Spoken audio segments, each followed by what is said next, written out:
Você já percebeu como é triste quando pessoas que deveriam estar unidas acabam se dividindo? Infelizmente, isso não acontece apenas no mundo. Isso acontece também dentro da igreja.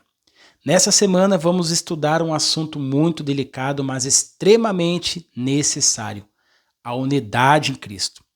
Vamos descobrir como Paulo enfrentou as divisões da igreja de Corinto. Ao longo desta semana também, eu quero compartilhar com vocês algumas experiências que eu vivi relacionadas às tais panelinhas dentro da igreja.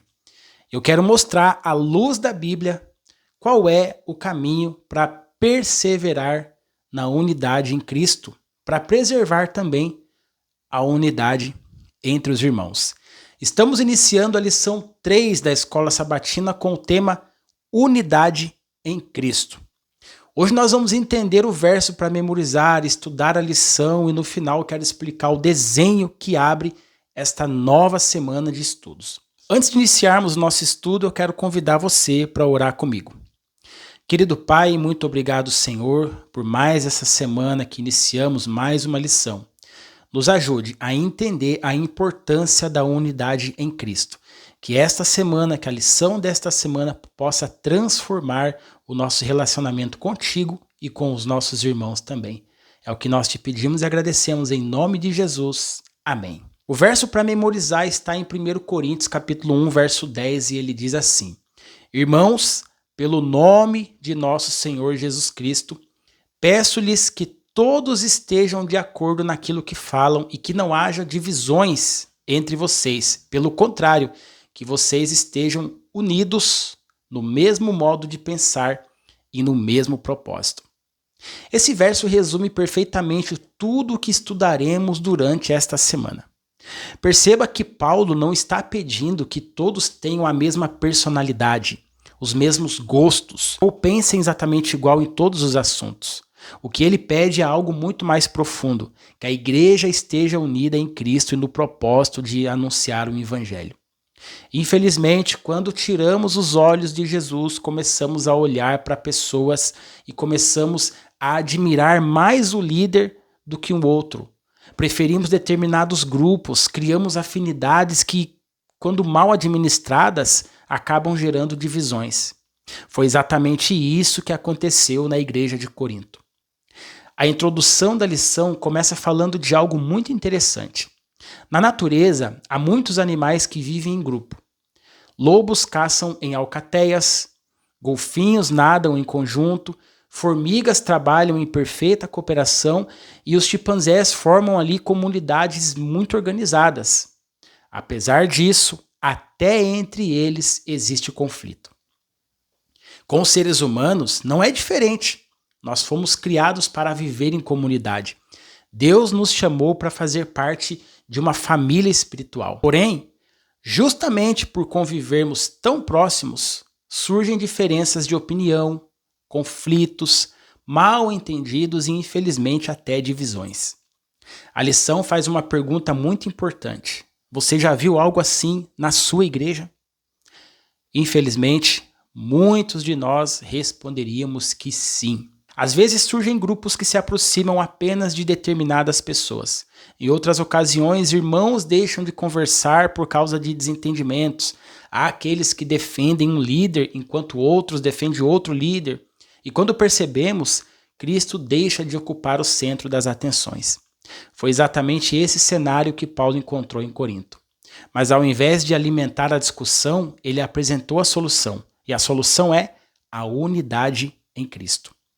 A verdadeira unidade não significa que todos serão iguais. Significa que, mesmo sendo diferentes, todos caminham na mesma direção, servindo ao mesmo Senhor e anunciando o mesmo Evangelho.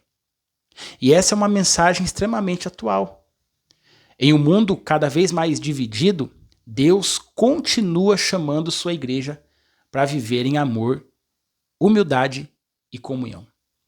Agora vamos entender aqui o desenho desta lição e descobrir por que ele resume tão bem a mensagem que estudaremos durante toda a semana. Eu sempre digo que o desenho da escola sabatina não está ali por acaso. Cada detalhe procura resumir a principal mensagem que estudaremos durante a semana. Observe que no centro da ilustração existe uma igreja, existe o desenho de uma igreja. Ela aparece rachada, dividida, mostrando que algo rompeu a sua unidade. Essa divisão, essa rachadura, representam as divisões que existem na igreja de Corinto e que, infelizmente, ainda podem surgir em nossas igrejas hoje. Quando o orgulho, as preferências pessoais e as panelinhas ocupam o lugar de Cristo, a comunhão começa a ser quebrada. Mas o elemento principal do desenho é Cristo. Ele está segurando uma grande fita e ele estende sobre a igreja dividida. É Cristo quem toma a iniciativa de restaurar aquilo que foi quebrado. Enquanto o pecado divide, Cristo une. Enquanto o egoísmo separa, Cristo reconcilia.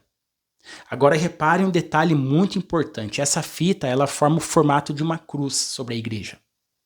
Isso não parece estar ali por acaso. A mensagem é clara. É por meio da cruz que Cristo restaura a unidade do seu povo. A cruz não apenas nos reconcilia com Deus, ela também nos reconcilia uns com os outros. Quando todos olham para a cruz, deixam de colocar as próprias opiniões em primeiro lugar e passam a colocar Jesus no centro de tudo. Observe também que há pessoas ao redor da igreja. Elas apenas contemplam a cena enquanto Cristo realiza a obra de restauração. Isso nos ensina que a verdadeira unidade não é produzida simplesmente por esforços humanos, reuniões ou regras. A unidade nasce quando Cristo transforma o coração de cada membro da igreja.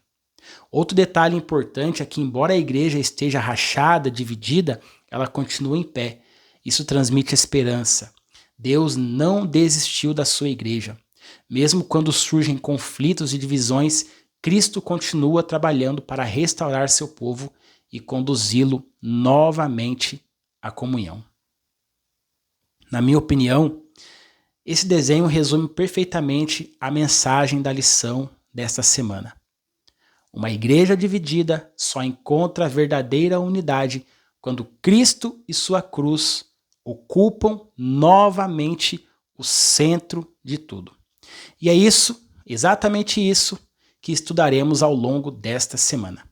Paulo nos mostrará que a solução para as divisões não é escolher um lado, defender um líder ou fortalecer grupos dentro da igreja.